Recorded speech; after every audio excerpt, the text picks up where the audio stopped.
जय श्री श्याम एवरीवन। चलिए आज चलते हैं राजस्थान। राजस्थान में एक बड़ा ही फेमस प्लेस है जो है सीकर, जहाँ पे भगवान खाटू श्याम जी विराजमान है। तो चलिए हम चलते हैं भगवान खाटू श्याम की नगरी राजस्थान के सीकर। भगवान श्री कृष्ण के कलयुगी अवतार माने जाते हैं खाटू श्याम जी। खाटू श्याम जी प्रभु श्री राम के बाद विश्व के दूसरे और सर्वश्रेष्ठ धनुधर भी माने जाते हैं। खाटू श्याम जी का तात्पर्य है माँ शिवयम पराजिता, यानी जो हारे और निराश लोगों को सहारा देते हों। पौराणिक कथा के अनुसार पांडव पुत्र भीम के पुत्र घटोत्कच के बेटे थे खाटू श्याम। उनका नाम वरवरीक था। कार्तिक शुक्ल की देवउठनी एकादशी के दिन ही खाटू श्याम बाबा का जन्मदिन मनाया जाता है। खाटू श्याम जी शीशदानी के नाम से भी जाने जाते हैं। भगवान श्री कृष्ण को अपना शीश दान देने की वजह से इन्हें शीशदानी के नाम से जाना जाता है। वहीं प्रभु को मूर्छिधारी, मतलब जो मोर का पंख होता है ना, उसको धारण करने वाला भी कहा जाता है। महाभारत के दौरान भगवान श्री कृष्ण द्वारा वरवरीक को कलयुग में स्वयं के नाम से पूजे जाने का वरदान दिया था। आज खाटू श्याम जी के नाम से वरवरीक की आराधना की जाती है। मान्यता के अनुसार खाटू धाम में स्थित खाटू श्याम जी प्रकट हुए थे एक कुंड से। देखिए, मेरा मन था भगवान खाटू श्याम जी की नगरी जाने का। मेरे मन में विचार आया और मुझे भगवान खाटू श्याम जी की नगरी आने का मौका मिल गया। मुझे बहुत ही अच्छा फील हुआ। फिर फाइनली मैं पहुंचने वाली थी जयपुर जंक्शन।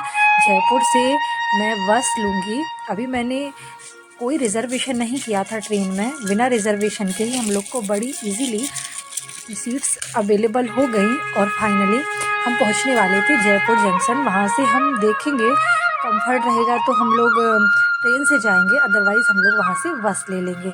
फिर उसके बाद मैं आपको बता दूं भगवान खाटू श्याम जी के बारे में। ज़्यादा कुछ तो मुझे बताना नहीं है, आप सभी जानते हैं भगवान के चमत्कार के बारे में और भगवान जी के बारे में। जब पांडव अपनी जान बचाते हुए भटक रहे थे तब भीम का सामना हिडम्बना से हुआ। हिडम्बनास ने भीम जी से शादी की और उनको एक पुत्र प्राप्त हुआ जिनका नाम था घटोत्कच। और घटोत्कच से वरवरीक जी का जन्म हुआ और वरवरीक जी के जो देखने का निर्णय किया। भगवान श्री कृष्ण ने जब उनसे पूछा कि वो युद्ध में किसकी तरफ हैं, तो उन्होंने कहा कि वो पक्ष हारेगा उसी की ओर लड़ेंगे। भगवान श्री कृष्ण युद्ध का परिणाम जानते थे और उन्हें डर था कि कहीं पांडव के लिए उल्टा ना पड़ जाए।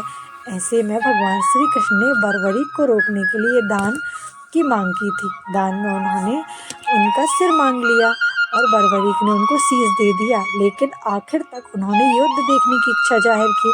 तो भगवान श्री कृष्ण ने इच्छा स्वीकारते हुए सिर युद्ध वाली जगह पर एक पहाड़ी पर रख दिया और युद्ध के बाद पांडव लड़ने लगे कि युद्ध की जीत का श्रेय किसे जाता है। तब वरवरीक ने कहा कि उन्हें जीत भगवान श्री कृष्ण की वजह से मिली। भगवान श्री कृष्ण इस बलिदान से प्रसन्न हुए और कलयुग में श्याम के नाम से पूजे जाने का वरदान दे दिया भगवान खाटू श्याम जी को। और फाइनली हम पहुंच गए थे मेन गेट, जहाँ से लाइन शुरू होती है। वहाँ पे हम लोगों ने प्रसाद ले लिया था। प्रसाद में हमने मोर पंख और भगवान को चढ़ने वाला इत्र, क्योंकि भगवान खाटू श्याम जी को इत्र और जो रेड रोज़ होता है वो बहुत ही प्रिय है, और एक पताका भी हम लोगों ने ले ली थी। और फाइनली हम लोग लाइन्स में लगे हुए थे। लाइन्स बहुत बड़ी बड़ी थी, तो मुझे लग रहा था कि मैं 4th वाली लाइन में हूँ, तो मुझे इतनी बड़ी लाइन में भगवान के पास से दर्शन कैसे होंगे।